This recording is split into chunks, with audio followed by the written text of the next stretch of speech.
menyengsarakan, menyakitkan, penuh kezaliman. Begitulah gambaran tatanan kehidupan di bawah payung barat kapitalisme. Bismillahirrahmanirrahim. Editorial Kabar Sirkah edisi ke-8 Jumat 19 November 2021 dengan tema Asuransi Konvensional Bisnis Janji Manis Kapitalis. Assalamualaikum warahmatullahi wabarakatuh. Apa kabar pemirsa sekalian? Jumpa lagi dalam editorial Kabar Sirkah edisi ke-8. Alhamdulillah sudah 7 edisi berlalu dengan tema fokus di bidang ekonomi. Beragam dinamika baik respon positif ataupun negatif terhadap kehadiran Kabar Sirkah ini sebagai kanal digital berbasis ekonomi Islam telah memberikan warna tersendiri dalam berkiprah di dunia maya. Pro dan kontra dengan konten editorial pun bermunculan. Ini menunjukkan indikasi bahwa Kabar Sirkah diperhatikan oleh umat Islam. Terima kasih untuk kita semua yang sudah memberikan responnya. Semoga kita selalu dalam lindungan Allah Subhanahu wa taala. Amin ya rabbal alamin. Pada edisi ke-7 sebelumnya terkait membahas bentuk bisnis multilevel marketing atau MLM yang berasal dari konsep kapitalis. Kali ini Kabar Sirkah mengangkat tema bisnis asuransi. Bagaimana sebenarnya status bentuk bisnis asuransi ini dalam sistem ekonomi Islam ditinjau dari fakta dan konsep asalnya. Asal muasal asuransi. Kemunculan bisnis asuransi seperti yang kita kenal sekarang ini bermula dari barat dengan sistem ekonomi kapitalismenya. Memang sejarah asuransi sudah sejak dahulu sebelum sistem kapitalisme barat eksis sudah dikenal, walaupun prakteknya belum seperti yang ada seperti sekarang ini. Kemunculan asuransi di tanah air kita ini sudah ada sejak penjajahan kolonial Belanda yang mendirikan perusahaan-perusahaan asuransi. Dilanjutkan pada zaman penjajahan Jepang, dan pada masa awal kemerdekaan, perusahaan-perusahaan asuransi bentukan Belanda ini dinasionalisasi oleh pemerintah Orde Lama. Hingga sampai sekarang ini tetap dilanjutkan oleh setiap pergantian rezim. Jadi jelas kemunculan asuransi ini tidak murni berasal dari khasanah atau budaya Nusantara, apalagi dari pemikiran Islam itu sendiri. Definisi asuransi. Karena bisnis ini berasal dari barat, maka definisinya kita kembalikan ke pembuat bisnis ini. Oleh barat, asuransi didefinisikan sebagai berikut. Asuransi atau insurance memiliki pengertian beragam, di antaranya 1. Sistem yang menetapkan penanggung atau insurer karena perikatan yang biasanya telah disetujui di depan. Berjanji membayar atau memberi pelayanan kepada tertanggung dalam keadaan terjadi kejadian tertentu yang mengakibatkan kerugian selama periode tertentu. Berdasarkan situs dari Britannica.com. Kedua, janji kompensasi untuk kerugian spesifik yang mungkin terjadi pada masa depan sebagai imbalan dari pembayaran secara periodik. Dikutip dari situs investorworld.com. 3. Mekanisme pengalihan risiko yang menjamin kompensasi finansial secara penuh atau parsial untuk kerugian atau kerusakan akibat kejadian di luar kontrol pihak yang dijamin. Diambil dari situs businessdictionary.com. 4. D.S. Hansel dalam bukunya Element of Insurance menyatakan bahwa asuransi selalu berkaitan dengan risiko atau insurance is to do with risk. Oleh Profesor Robert Maher dan Emerson Kemmeck dalam bukunya Principle of Insurance menyatakan bahwa suatu pengalihan risiko atau transfer of risk disebut dengan asuransi. Dari definisi oleh ahli-ahli barat di atas, diadopsi oleh rejim ke dalam Undang-Undang Nomor 40 Tahun 2014 tentang perasuransian atau Undang-Undang Asuransi yang baru menggantikan Undang-Undang Nomor 2 Tahun 1992. Pada pasal 1 disebutkan, asuransi adalah perjanjian antara dua pihak, yaitu perusahaan asuransi dan pemegang polis, yang menjadi dasar bagi penerimaan premi oleh perusahaan asuransi sebagai imbalan untuk A. Memberikan pergantian kepada tertanggung atau pemegang polis karena kerugian, kerusakan, biaya yang timbul, kehilangan, keuntungan atau tanggung jawab hukum kepada pihak ketiga yang mungkin diderita tertanggung atau pemegang polis karena terjadinya suatu peristiwa yang tidak pasti. Atau B.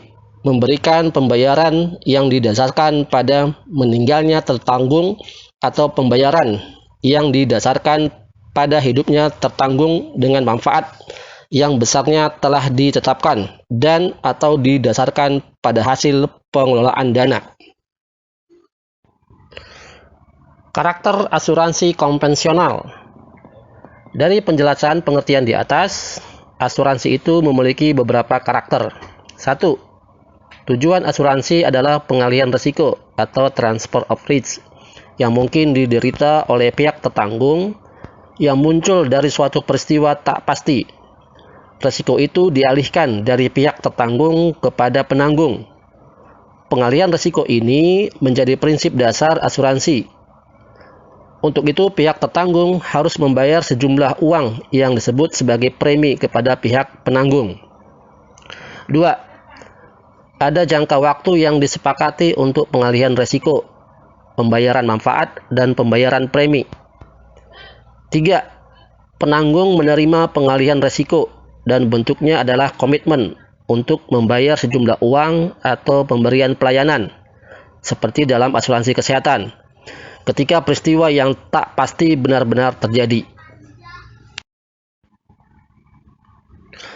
4. Risiko itu bersifat tak tentu, artinya bisa terjadi dan juga tidak. Itu artinya manfaat yang dijanjikan oleh penanggung bisa diterima oleh tertanggung atau penerima manfaat yang ditunjuk, dan bisa juga tidak, didasarkan pada terjadi atau tidaknya risiko yang dijamin. 5. Tertanggung membayar sejumlah uang yang disebut dengan premi, baik sekaligus atau diangsur kepada penanggung sebagai kompensasi dari pengalihan risiko dan komitmen penanggung untuk membayar sejumlah uang atau memberikan pelayanan kepada tertanggung atau penerima manfaat yang ditunjuk.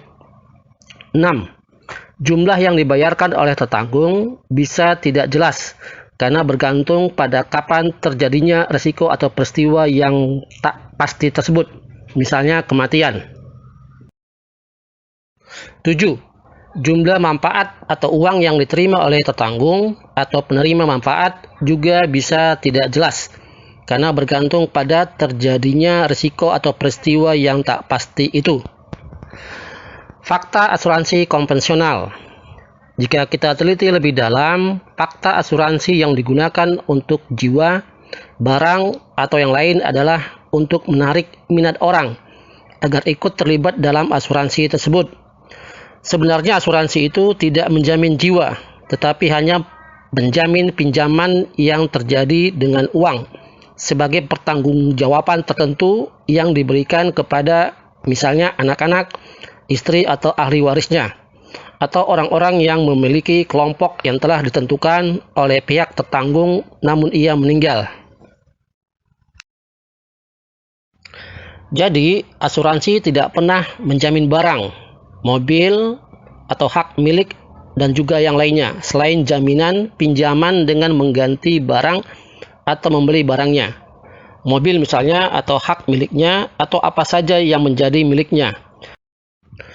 Karena itu, asuransi pada dasarnya merupakan jaminan atas uang yang diberikan kepada orang yang diminta atau orang lain, atau dengan kata ganti rugi jika kejadiannya merupakan barang yang dia hapus sendiri atau rusak dan dapat dipertanyakan.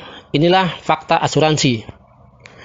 Motif dalam asuransi ini bagi penanggung bukan motif kemanusiaan, tetapi motif bisnis atau motif memperoleh benefit atau profit, yaitu untuk mendapatkan keuntungan. Pihak penanggung sebagai perusahaan dengan model statistik dan probabilitas atau kemungkinan bisa menghitung berapa besar risiko yang dihadapi oleh tertanggung dan kemungkinan klaim yang akan dibayarkan. Perusahaan pun bisa menghitung besarnya nilai penggantian yang harus dibayarkan. Kemudian perusahaan masih memasukkan biaya operasional dan nisbah keuntungan yang diinginkannya. Dengan itu, perusahaan bisa menentukan besaran premi yang harus dibayar oleh tertanggung. Semakin banyak nasabah yang bisa direkrut oleh perusahaan asuransi, maka lebih mudah memperhitungkan itu. Dan keuntungan yang bisa diraih pun oleh perusahaan bisa lebih besar lagi. Lantas, bagaimana status hukum asuransi konvensional menurut Islam? Dengan meneliti secara mendalam, sebenarnya asuransi ini akadnya batil atau tidak sah bisa ditinjau dari dua aspek. Pertama, aspek asuransi adalah akad transaksi yang objeknya tidak masuk rukun dan syarat transaksi dalam syariat Islam. Hal ini merupakan kesepakatan antara kedua pihak yang ada dalam ijab dan qabul. Ijab dari pihak tertanggung, sedangkan qabul dari perusahaan asuransi atau pihak penanggung. Agar akad ini sah menurut syariah, maka syarat-syarat sahnya harus dipenuhi. Jika syarat-syarat sah tidak terpenuhi, akadnya tidak sah. Demikian juga sebaliknya. Syarat akad menurut syariah harus dilakukan terhadap objek barang atau jasa. Jika tidak dilakukan pada barang atau jasa, akad ini statusnya batil. Karena itu, asuransi memang tidak terjadi pada sesuatu yang layak diakadkan menurut syariah. Sebab, akad menurut syariah bisa dilakukan terhadap barang seperti jual beli, pesan atau salam, dan sebagainya. Bisa juga terjadi pada barang tanpa kompensasi apapun seperti hadiah, atau terjadi pada jasa seperti transaksi upah atau ijarah, atau layanan tanpa kompensasi seperti pinjaman atau ariah. Karena itu, akad yang syar'i harus dilakukan terhadap objek sesuatu berupa barang atau jasa. Akad asuransi tidak termasuk dalam kategori akad yang terjadi pada barang atau jasa. Asuransi hanya janji atau jaminan pertanggungan. Janji atau jaminan pertanggungan tidak bisa dianggap sebagai objek barang atau jasa. Sebab zatnya tidak bisa dipakai dan tidak bisa diambil manfaatnya. Janji juga tidak dapat dianggap sebagai jasa karena seseorang tidak bisa menggunakan janji tersebut, baik untuk disewakan atau dipinjamkan. Dari segi aspek ini, asuransi tidak bisa dinyatakan telah terjadi pada barang atau jasa. Karena janji dalam asuransi adalah sesuatu yang bentuknya abstrak. Dengan demikian, akad tersebut dianggap tidak memenuhi syarat akad yang syar'i. Aspek kedua, perusahaan asuransi sebagai pihak penanggung tidak memenuhi syarat sebagai penjamin atau akad doman atau akad jaminan dalam syariat Islam.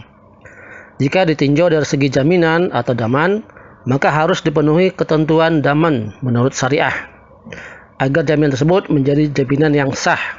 Jika memenuhi syarat tersebut, jaminan tersebut sah.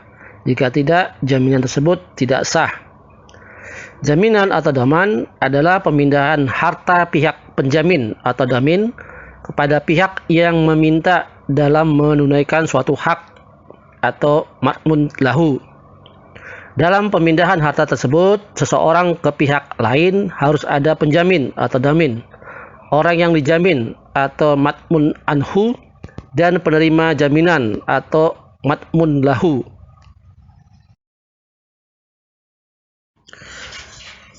Jaminan sebenarnya merupakan penunaian hak harta tanpa kompensasi apapun. Untuk sahnya jaminan tersebut harus dilakukan dalam perkara penunaian hak yang harus diselesaikan atau akan jatuh tempo pemenuhannya. Jika yang diterima tidak memperoleh apa-apa, maka dalam hal ini tidak terjadi pemindahan harta. Adapun dalam hak yang akan jatuh tempo pemenuhannya, seperti seorang ayah mengatakan kepada anaknya, "Belilah motor itu, nanti ayah yang akan membayarnya." Maka pihak penjamin di sini ayah telah memindahkan tanggungan atau hartanya kepada orang lain, yaitu anaknya. Sesuatu yang menjadi tanggungan pihak yang dijamin kemudian menjadi tanggungannya. Jika tidak ada hak wajib atau hak wajib yang jatuh tempo pemenuhannya, yang harus ditunaikan oleh seseorang, maka makna jaminan tersebut tidak dapat diberlakukan kepada orang tersebut, sebab faktanya tidak terjadi pemindahan hak seseorang kepada pihak lain. Karena itu, jaminan seperti ini tidak sah. Atas dasar itulah, ketika hak yang diterima oleh pihak yang mendapat jaminan atau pihak yang dijamin itu tidak ada, maka jaminan tersebut tidak sah. Sebab pihak penjamin disyaratkan agar menjamin barang. Jika barang tersebut hilang atau rusak, atau menjamin hutang, baik menjadi secara langsung, jika saat itu hak tersebut merupakan hak yang jatuh tempo, atau menjamin dengan kemampuan atau kekayaannya jika hak itu belum jatuh temponya. Dalil-dalil tentang jaminan atau dhaman menjelaskan bahwa jaminan itu merupakan pemindahan hak atau kepemilikan seseorang kepada orang lain sebagai tanggungan. Jaminan tersebut juga merupakan jaminan atas hak yang diwajibkan dalam tanggungan. Jelas di dalam penjaminan itu ada pihak penjamin atau dhamin, pihak yang dijamin atau makmun anhu, dan pihak yang mendapat jaminan atau makmun lahu. Jelas juga jaminan itu tanpa disertai kompensasi apapun. Pihak yang dijamin atau makmun anhu dan yang menjamin atau dhamin boleh jadi sama-sama masih belum diketahui. Dalil terkait dhamin adalah hadis yang diriwayatkan oleh Abu Daud dari Jabir radhiyallahu anhu. Rasulullah sallallahu alaihi wasallam pernah tidak bersedia menyalatkan mayat laki-laki yang memiliki utang semasa hidupnya. Jenazah ini dibawa ke hadapan beliau untuk disalatkan. Kemudian baginda bertanya, apakah dia memiliki hutang? Mereka menjawab, benar, yaitu 2 dinar. Baginda bersabda, salatkanlah sahabat kalian ini. Kemudian Abu Qatadah Al-Ansari berkata, biarlah utangnya menjadi tanggung jawab saya, ya Rasulullah. Mendengar itu, baginda baru mau menyalatkannya. Ketika Allah telah menaklukkan seluruh negeri di bawah kekuasaan Rasulullah SAW, beliau bersabda, aku lebih utama dalam menjamin bagi setiap mukmin dari diri mereka sendiri. Karena itu, siapapun yang mau melepaskan diri dari hutang, akulah yang akan melunasinya. Dan siapapun yang mewariskan harta warisan, itu menjadi hak ahli warisnya. Hadis riwayat Abu Daud. Hadis ini jelas menjelaskan syarat sah dan tidaknya jaminan atau dhaman, serta syarat terwujud dan tidaknya akad jaminan tersebut. Dalam hadis ini, Abu Qatadah jelas telah memindahkan kepemilikan hartanya kepada si mayit dalam menunaikan hak harta yang harus ditunaikan oleh si mayit. Jelas pula dalam akad jaminan ini ada pihak penjamin yang dijamin dan pihak yang mendapat jaminan. Jaminan adalah hak ganti rugi tanpa imbalan apapun. Jelas pula pihak yang dijamin atau makmun anhu yaitu si mayit, dan pihak yang mendapat jaminan atau makmun lahu yaitu orang yang mempunyai piutang pada mayit adalah sama-sama majhul, tidak jelas.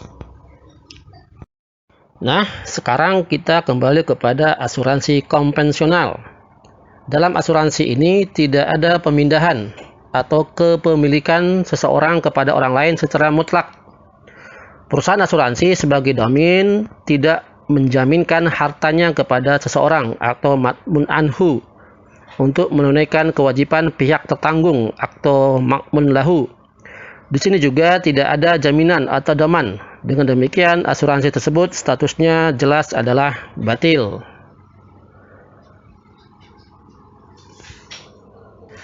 Asuransi juga tidak memerlukan hak penerima tanggungan yang harus ditanggung oleh perusahaan asuransi.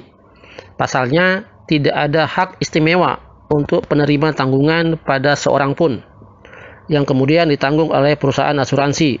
Di sini juga tidak ada hak harta. Karena itu, perusahaan asuransi juga tidak berhak atas jaminan apapun hingga jaminannya bisa disebut jaminan, sebagaimana ketentuan syariah. Klaim yang diberikan oleh perusahaan asuransi atau harga barang atau uang yang dikirimkan oleh perusahaan asuransi ternyata tidak diterima oleh penerima tanggungan ketika polis asuransi ditandatangani, baik secara tunai maupun dibayarkan kemudian. agar jaminan tersebut sah menurut syariah. Dengan demikian, perusahaan asuransi ini menjamin asuransi yang tidak wajib dilakukan, baik tunai maupun kredit, sehingga jaminannya tidak sah. Akibatnya, asuransi tersebut statusnya adalah batil. Lebih dari itu, dalam asuransi ini tidak ada pihak yang dijamin atau ma'mun anhu, karena perusahaan asuransi tidak memberikan jaminan kepada seseorang yang harus memenuhi suatu hak agar bisa disebut sebagai jaminan. Karena itu, akad asuransi ini tidak memenuhi syarat adanya unsur dasar dari akad daman yang harus ditunaikan secara syar'i, yaitu ada pihak yang dijamin atau ma'mun anhu. Ini karena di dalam sistem penjaminan harus ada pihak penjamin atau damin, yang dijamin atau ma'mun anhu, dan juga yang mendapat jaminan atau ma'mun lahu. Karena dalam akad ini tidak ada ma'mun anhu, maka akad asuransi ini batal menurut syariah. Dengan demikian, dengan mencocokkan akad asuransi pada fakta akad jaminan atau daman, sementara komitmen yang diberikan asuransi hanya sekedar janji, maka kita menemukan bahwa praktek asuransi ini jelas tidak memenuhi syarat yang telah ditetapkan oleh syariat Islam. Ketika perusahaan asuransi menyerahkan pertanggungannya atau uang ganti rugi pada saat terjadi kerusakan atau hilangnya barang atau terjadinya kecelakaan, sebenarnya ini merupakan imbalan dari pembayaran premi yang diberikan oleh pemegang polis atau pihak tertanggung. Jadi asuransi tersebut adalah jaminan dengan imbalan. Ini jelas tidak sah. Ya, alasannya adalah salah satu syarat keabsahan jika dalam praktek daman tersebut tanpa disertai kompensasi atau imbalan apapun. Dari praktek asuransi yang disertai imbalan ini jelas bahwa akad asuransi ini adalah batil. Asuransi juga tidak memenuhi syarat jaminan berikut syarat keabsahannya. Dengan begitu, pertanggungan yang diberikan oleh asuransi untuk menjamin penyerahan sejumlah uang atau jaminan harta jelas batil sejak dari akarnya. Atas dasar itu, hukum asuransi secara keseluruhan menurut syariat Islam jelas haram. Hukum ini mencakup semua jenis asuransi, baik asuransi jiwa, asuransi barang, atau asuransi harta benda lainnya. Keharamannya terletak pada akadnya yang batil. Selain itu, janji yang diberikan oleh perusahaan asuransi pada saat penandatanganan polis asuransi adalah janji yang batil. Dengan demikian, meminta harta melalui akad semacam ini hukumnya adalah haram.